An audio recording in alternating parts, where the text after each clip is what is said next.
পুষ্পের সুবাস আমার খুব ভালো লাগে। অত্যন্ত সুন্দর হয় এই পুষ্প। এইভাবে চারিদিকে পুষ্প দেখে মন আনন্দিত হয়ে ওঠে। এবার আপনারা ভেবে দেখুন, আমার চারিদিকে পুষ্প নয়, আগুন আছে। তাহলে কি হবে? আমার শরীর কি জ্বলে যাবে না? অবশ্যই জ্বলবে। শরীরকে কি আগুনের তাপ সহ্য করতে হবে না? অবশ্যই সহ্য করতে হবে। এটাই হলো প্রকৃতির নিয়ম। এই নিয়ম কিন্তু আমরা সবাই জানি, কিন্তু আমাদের মধ্যে বেশিরভাগ মানুষ এই বিভ্রান্তি নিয়ে বাঁচি যে এই যে প্রকৃতির নিয়ম, তা আমার ওপর প্রযোজ্য নয়। তা কিন্তু নয়। আমাদের চতুর্দিকে এই যে নিসর্গ রয়েছে, আমরা তার কতটা ক্ষতি করি সেটা একবার ভেবে দেখুন। আমরা বনাঞ্চল জ্বালিয়ে দিই, বায়ু দূষিত করি, জল দূষিত করি, প্রাণীদের হত্যা আমরা করি। কেন? এই নিসর্গ আমরা নষ্ট করি, যদিও আমরা জানি যে আমরাও হলাম এই নিসর্গেরই অংশ।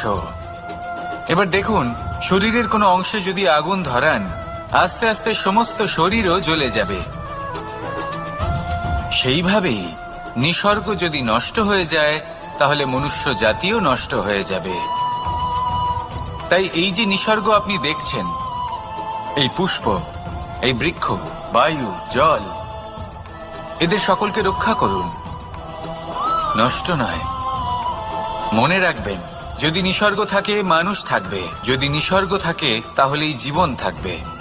আসুন আমার সাথে ভালোবেসে বলুন, রাধা রাধা। এই সংসারের সব থেকে বড় সুখ কি? কেউ বলবেন নিজের লক্ষ্য প্রাপ্ত করা, কেউ বলবেন ধন উপার্জন করা, কেউ বলবেন নিদ্রাই সব থেকে বড় সুখ, কেউ বলবেন রাজ্য লাভ করা, আবার কেউ বলবেন মাতার হাত থেকে খাবার খাওয়া, আদি ইত্যাদি। কিন্তু যদি সত্যি কথা বলি, এই সংসারের সব থেকে বড় সুখ হলো সেবা করা। কখনো কাউকে সেবা করে দেখুন। এই সেবা দ্বারা অন্য কোনো মানুষের আশীর্বাদ লাভ করাতেই সুখ রয়েছে। আপনার সেবা ভাব দ্বারা যখন কোনো মানুষ নিজের অন্তরাত্মা থেকে আপনাকে আশীর্বাদ করে, তার থেকে বড় সুখ আর কিছুই নেই। কারণ প্রত্যেক মানুষের মধ্যে ঈশ্বর বাস করেন। নরের সেবাই হলো নারায়ণের সেবা। নিষ্কাম সেবা করাই হলো সব থেকে বড় সুখ। তাই নিজের অন্তরে সেবার এই ভাব জাগ্রত করুন। যে সুখের কথা আমি বলছি, সেই সুখ অনুভব করেই দেখুন। এই মন সুপ্রসন্ন হয়ে বলবে, রাধা রাধা। এই সংসারে সবাই বলেন, আমি অর্জুনের মতো হয়ে উঠতে চাই। সবাই চায় যে তারাও যেন অর্জুনের মতো গান্ডীব লাভ করে। তারাও চায় যে তাদেরকেও মহাদেব এসে পশুপতি অস্ত্র দান করবেন। তারাও এটাই চায় মহাভারতের মতো মহাসংগ্রামে বিজয়ী হতে। কিন্তু সবাই ভুলে যান যে অর্জুন যা হতে পেরেছিলেন সবকিছুই অর্জন করেছিলেন। যদি আপনিও অর্জুনের মতো গান্ডীব লাভ করতে চান, তবে আপনাকেও তার মতোই শ্রেষ্ঠ কাঠ নির্বাচন করতে হবে। সেই কর্ম আপনাকেই করতে হবে।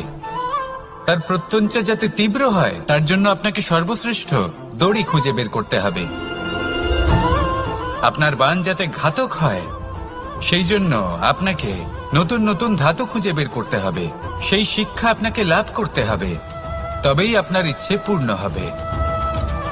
অর্জুন হওয়া বড়ই সরল, যদি আপনি কিভাবে অর্জন করতে হয় তা জানেন। শুধুমাত্র স্বপ্ন দেখেন যারা, তারা কখনোই অর্জন করতে পারবেন না। কিন্তু যদি কেউ অজ্ঞাতবাস ভোগ করতে পারে, যদি কেউ লাক্ষাগৃহ থেকে পালিয়ে বাঁচতে পারে, যদি কেউ কঠোর তপস্যা করতে পারে, প্রতীক্ষা করতে পারে এবং পরিশ্রমও করতে পারে, তাহলে সে অর্জুন অবশ্যই হয়ে উঠবে। যদি আপনি অর্জুন হয়ে উঠতে চান, তাহলে কর্ম করতে শিখুন। আর আমার সাথে ভালোবেসে বলুন, রাধা রাধা।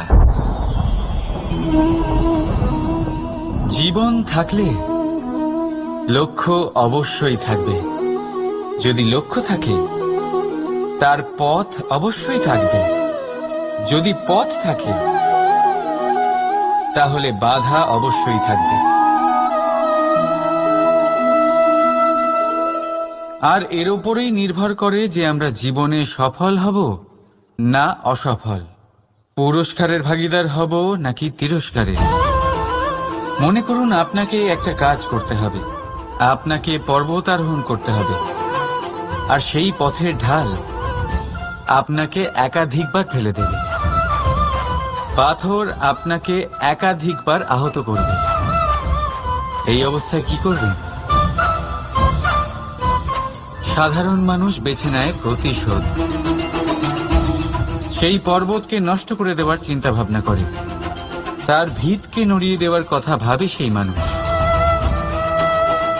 কিন্তু তাই জীবনে প্রতিশোধ নয়, পরিবর্তন বাছুন।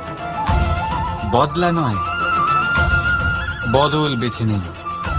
আপনার বাধা আপনার বন্ধু হয়ে যাবে।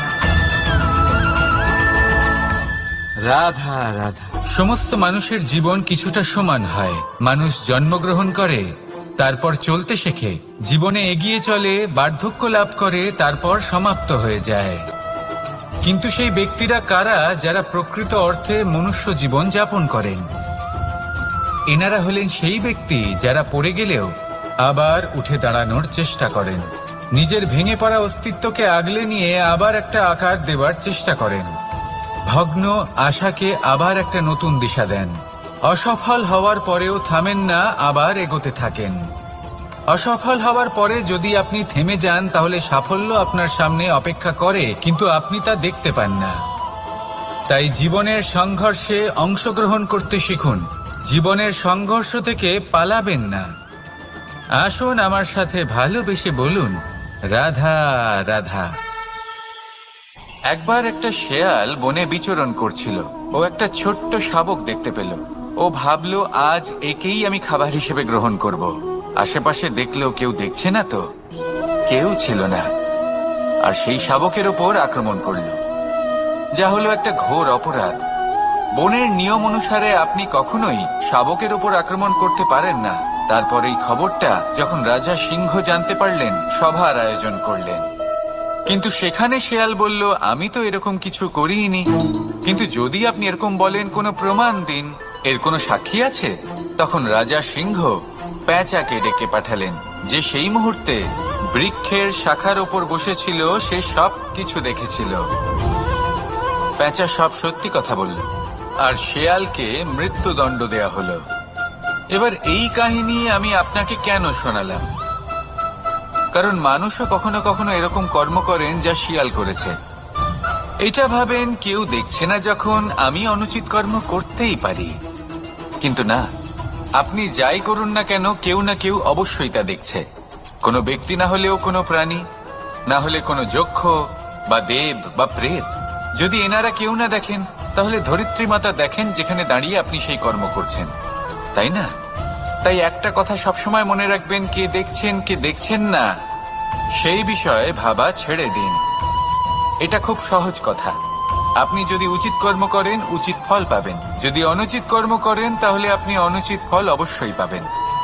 সেই জন্য উচিত পথে চলতে থাকুন, উচিত কর্ম করতে থাকুন, আর আমার সাথে ভালোবেসে বলুন রাধা রাধা।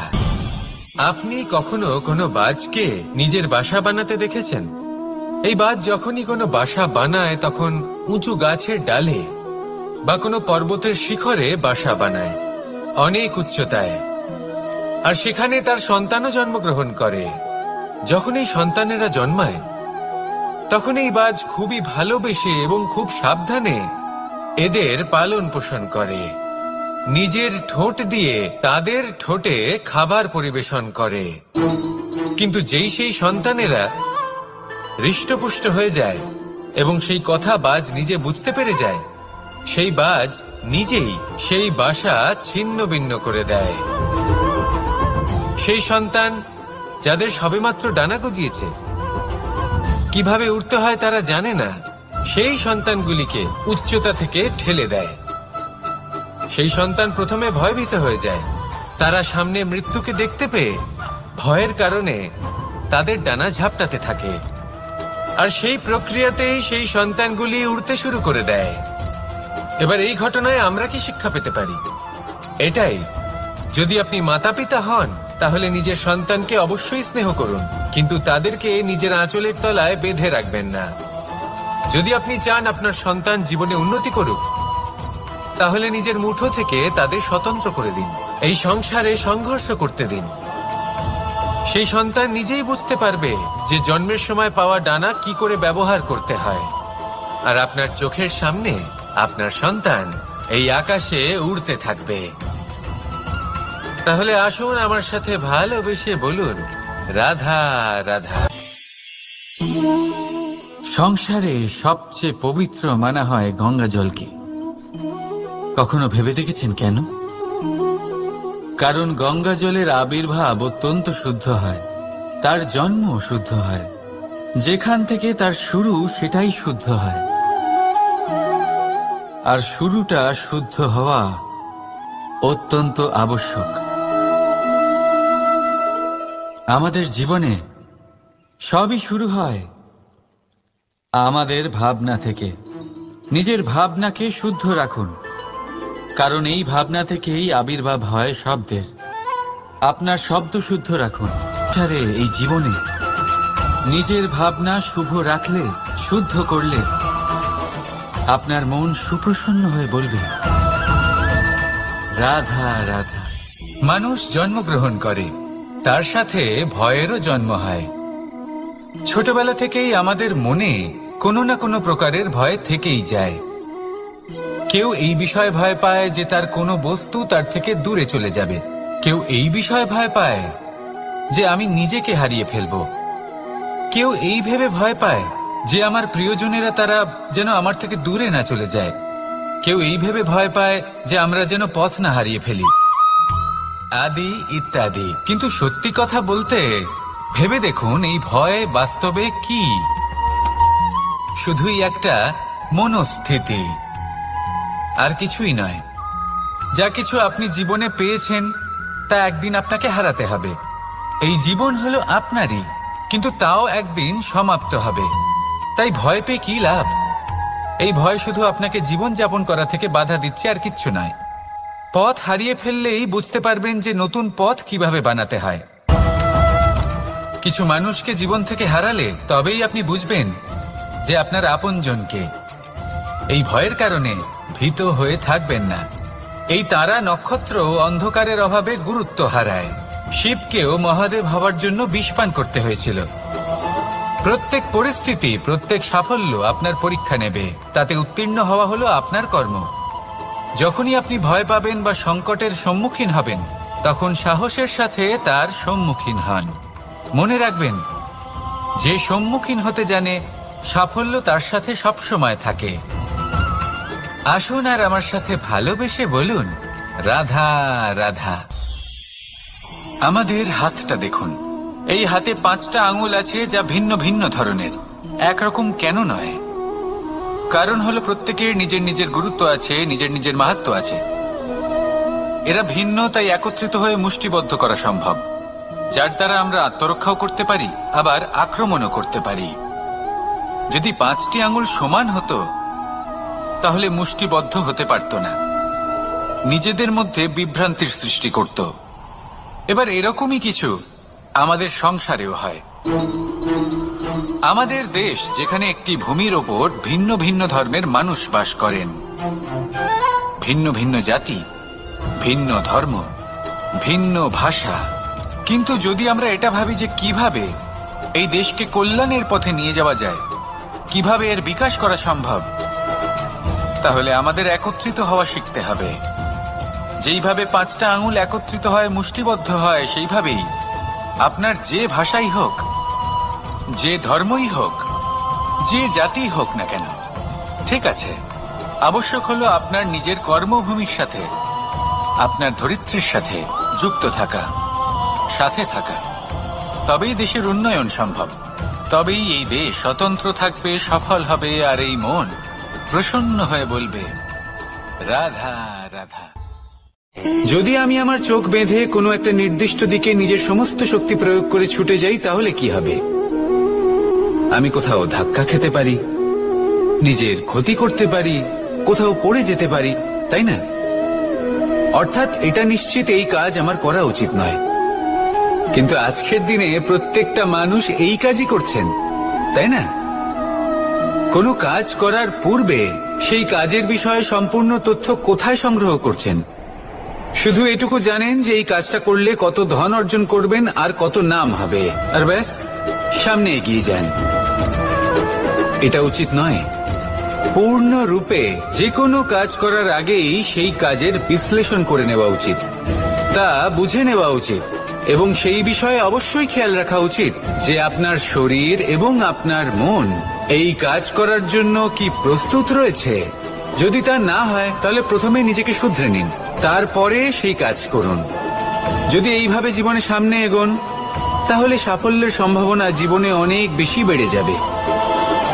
তাহলে এটাই করুন আর আমার সাথে ভালোবেসে বলুন, রাধা রাধা।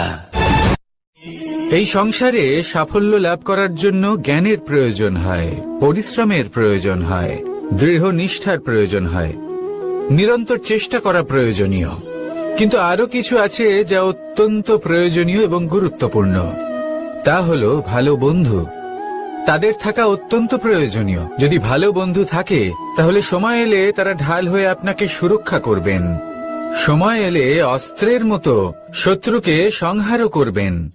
যদি তিনি জ্ঞানী হন, তাদের মধ্যে সদ্গুণ থাকে, তাহলে এই সব গুণ আপনার মধ্যেও প্রবেশ করবে। তাহলে সাফল্যের জন্য ভালো বন্ধু পাওয়া অত্যন্ত প্রয়োজনীয়। কিন্তু শুধু বন্ধু কেন, ভালো শত্রুও থাকা প্রয়োজনীয়। এবার আপনি ভাববেন, এ আমি কি বললাম? যদি আপনার জীবনেও ভালো অর্থাৎ শক্তিশালী শত্রু থাকে তাহলে আপনিও শক্তিশালী হতে থাকবেন। এই শত্রু আপনাকে প্রেরিত করবে আরো বেশি শক্তিশালী হয়ে ওঠার। কখনো কোনো হরিণকে দেখুন, তীব্র গতিতে দৌড়তে থাকে। কেন তীব্র গতিতে দৌড়য়? এই কারণে নয় যে কোথাও তার জন্য মধুর ঘাস অপেক্ষা করে রয়েছে, না। সে এই কারণে তীব্র গতিতে দৌড়য় কারণ সেটা না করলে তার পেছনে একটি সিংহ আছে যে ওকে নিজের ভোজন করে ফেলবে। তাই জীবনে বিপদ, সংকট, এই সবকিছুও হলো অত্যন্ত গুরুত্বপূর্ণ।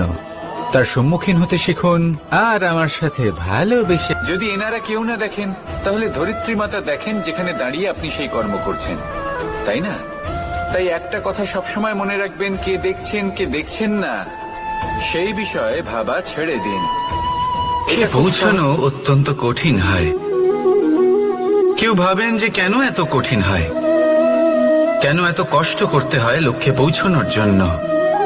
এই লক্ষ্য সরলভাবে কেন আমার কাছে চলে আসে না? চলুন আপনাকে একটা কথা বলি, যদি আপনার লক্ষ্য কঠিন না হয় তাহলে তাকে পাওয়া আপনার পক্ষে অসম্ভব হয়ে উঠবে। লক্ষ্যে পৌঁছানোর এই রাস্তায় আপনি যে কড়া রোদের সম্মুখীন হন, যার থেকে আপনি দূরে পালাতে চান, সেই রোদ আপনাকে প্রেরণা যোগায় যে আপনি এগোতে থাকুন। ভাবুন একজন যাত্রী যে কিনা নিজের লক্ষ্যের দিকে যাচ্ছেন, সেই পথে উনি যদি একটু ছায়া পেয়ে যান আর উনি ওখানে বিশ্রাম নেন, তাহলে তার সাথে তার ভাগ্য গভীর নিদ্রায় সেখানে বিলীন হয়ে যায়। তাই পরিশ্রমের করা রোদের থেকে কখনো দূরে পালাবেন না। জীবনে শুধু সামনে এগোতে থাকুন দৃঢ়তার সাথে। আর লক্ষ্য সরল হোক, কঠিন হোক বা অত্যাধিক কঠিন হোক, একটা কথা মনে রাখবেন, যে জীবনের লক্ষ্যে পৌঁছতে পেরেছে সে লক্ষ্য প্রাপ্তির জন্য আফসোস কখনোই করে না। রাধা রাধা। ধৈর্য, এই ধৈর্য কি? কোন গুণ, কোন অনুভূতি, কোন দৃষ্টিভঙ্গি? আমার জন্য ধৈর্য এক বাহন। আপনি হয়তো ভাবছেন, এই কেমন বাহন? বাহন তো ঘোড়া হতে পারে, হাতি হতে পারে, উটও হতে পারে, কিন্তু ধৈর্যকে বাহন বানানো মানে? চলুন আপনাকে একটা কথা বোঝাই। পৃথিবীতে এমন কোনো বাহন নেই যে তার আরোহীকে আছড়ে ফেলেনি। সেটা উট হোক বা হাতি হোক বা ঘোড়া হোক, চলতে চলতে কখনো নড়বড় করেই বসে। তারপর সেই আরোহী পরে কারোর পায়, তারপর পরে তার নিজের নজরে। কিন্তু ধৈর্যরূপী বাহন কখনো কাউকে ফেলে না, কখনো না। না সেই আরোহী কারোর পায়ে পড়ে আর না তো নিজের নজরে। কারণ ধৈর্য আপনাকে বিবেক প্রদান করে, বিবেক আপনাকে পরিকল্পনায় সাহায্য করে, আর পরিকল্পনা প্রদান করে আপনাকে শক্তি আপনার লক্ষ্যের দিকে অগ্রসর হওয়া। বুঝলেন?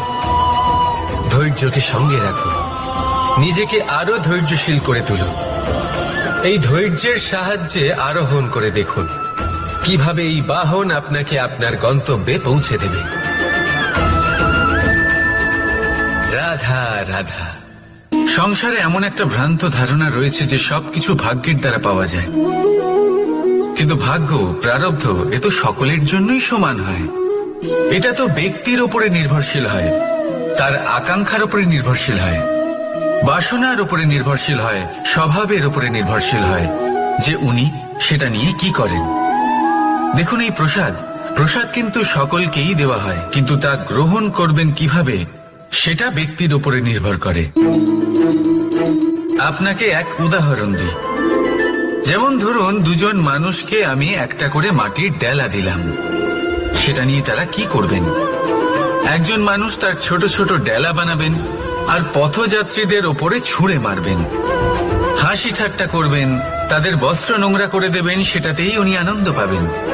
অন্যদিকে দ্বিতীয় ব্যক্তি সেই মাটির ডেলা দিয়েই নিজের জন্য একটা কুঁড়ে ঘর বানাবেন। সেই কুঁড়ে ঘর যা রোদেতে, বৃষ্টিতে, ঝড়ে তাকে সুরক্ষিত রাখবে। অনুভূতি, এই অনুভূতি বদলাতে শিখুন। এই অনুভূতি অত্যন্ত গুরুত্বপূর্ণ। ভালোবাসাতেও এই অনুভূতি হলো অত্যন্ত গুরুত্বপূর্ণ। ভালোবাসা সে বন্ধুর সাথে হোক, মা বাবার সাথে হোক, ভাই বোনের সাথে হোক, স্ত্রীর সাথে হোক, যে কারোর সাথে হোক। মনে রাখবেন, এই হলো সেই অনুভূতি যা আপনার ভাগ্য নির্ধারণ করে থাকে। তাহলে আসুন আমার সাথে প্রেমের অনুভূতি নিয়ে বলুন, রাধা রাধা। লক্ষ্য, পথ আর সাফল্য, এই তিনটেই একে অপরের সাথে জড়িত, কিন্তু অনেকবার মানুষ এদের ঠিকভাবে বুঝতে পারেন না। তারা ভাবেন যে যেরকম লক্ষ্য হবে সেরকমই পথ হবে, সেই মতোই লক্ষ্য কঠিন হলে পথ কঠিন হবে, লক্ষ্য সরল হলে পথ সরল হবে। যদি আপনাকে আসল সত্যের সাথে অবগত করাই, তাহলে দেখবেন সবকিছুই এর উল্টো। লক্ষ্য নিজের পথ বানায় না, পথ সেটাই যেটা আপনি স্বয়ং নির্বাচন করে আপনি নিজে বানান। সেই অনুসারেই আপনি আপনার লক্ষ্যে পৌঁছতে পারবেন। সেই জন্য জীবনে যখনই লক্ষ্যে পৌঁছানোর পথের বিষয়ে আপনি কোনো সিদ্ধান্ত নেবেন, তাহলে তা ভেবে চিন্তে নেবেন, কারণ এই পথ অত্যন্ত গুরুত্বপূর্ণ। পথ যদি শুভ হয়, তাহলে লক্ষ্য আপনা থেকেই শুভ হয়ে যায়। তাহলে আসুন আমার সাথে ভালোবেসে বলুন, রাধা রাধা। ভাগ্য আর কর্ম, এই দুই এমন শব্দ যাকে ঘিরে সমগ্র সংসার। কেউ বলে আমার ভাগ্যে এটা ছিল না, যা পেলে আমার জীবন অন্যরকম হতো। কেউ বলে আমার গত জন্মের কর্ম নিশ্চয়ই এমন ছিল, যে কারণে এই জন্মে এরকম ভাগ্য পেয়েছি আমি। এইসব বাদ দিন আর একবার শান্ত চিত্তে ভাবুন। আপনি বুঝতে পারবেন যে ভাগ্য আর কর্ম এই দুই এই জন্মের। তফাৎ শুধুমাত্র এটাই যে যদি ভাগ্যের কথা বলা হয়, তাহলে আপনি এই ভাগ্যের থেকে যত বেশি আশা করবেন, তত বেশি নিরাশ হবেন আপনি। কারণ এই আশা আপনাকে কর্ম করা থেকে আটকায়। যদি কথা বলা হয় কর্মের, তাহলে নিজের কর্মের প্রতি যত বিশ্বাস রাখবেন, তত বেশি সফলতা আপনার কাছে আসবে। তাই একটা কথা মনে রাখবেন, ভাগ্য আপনার কর্ম নির্ধারণ করে না, কিন্তু আপনার কর্ম আপনার ভাগ্যকে অবশ্যই নির্ধারণ করে। রাধা রাধা। নাম কত সাধারণ একটা বিষয়। প্রত্যেক মানুষ যে জন্ম নেয়, তাকে একটা নাম দেওয়া হয়, যা সে পেয়ে থাকে তার মাতা পিতার দ্বারা, না হলে তার গুরুর দ্বারা, বা কোনো আত্মীয়ের দ্বারা, বা কোনো কাছের মানুষের দ্বারা। এই নামের সাথেই সে আস্তে আস্তে বেড়ে ওঠে। কিন্তু এটাই কি সেই নাম? এই নামই কি সবকিছু? কখনোই নয়। একটা নাম সেটা যা আপনি জন্মের সময় লাভ করেন, যে নামে আপনি কর্মের পথে অগ্রসর হন।